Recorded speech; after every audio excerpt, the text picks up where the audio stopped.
بسم اللہ الرحمن الرحیم اللہم صلی علی محمد و آل محمد۔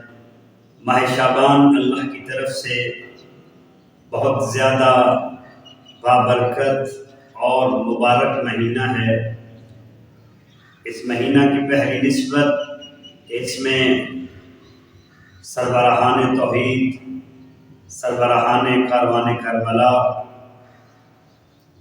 معصوم ہستیوں کی آمد ہے، اور اس کی دوسری نسبت یہ ہے اس مہینہ کو رسول خدا نے اپنا مہینہ قرار دیا۔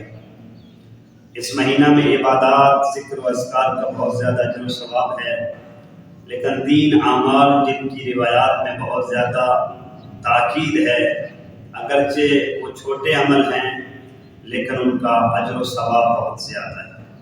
ان میں سے پہلا عمل ماہ شعبان میں روزہ رکھنا۔ سرور کائنات نے فرمایا جو بندہ ماہ شعبان کا ایک روزہ رکھے گا اس کا اجر یہ ہے وجبت لہ الجنہ، اللہ تعالیٰ اس بندے پر جنت کو واجب قرار دے گا۔ اور دوسرا عمل استغفار کرنا، اللہ سے طلب مغفرت کرنا، اپنے گناہوں کی معافی مانگنا۔ تو معصوم علیہ السلام نے فرمایا جو ماہ شعبان میں دن میں 70 مرتبہ استغفار کرتا ہے تو گویا ایسا ہے جیسے اس نے عام مہینوں میں 70,000 مرتبہ استغفار کہا ہو، یعنی اس کو 70 مرتبہ استغفار کہنے کا اجر 70,000 کے برابر عطا ہوگا۔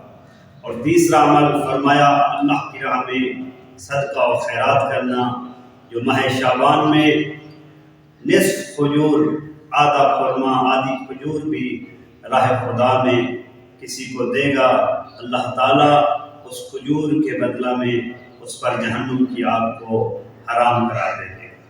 دعا ہے خداوند متعال ہمیں یہ تین کام کرنے کی توفیق عطا فرمائے۔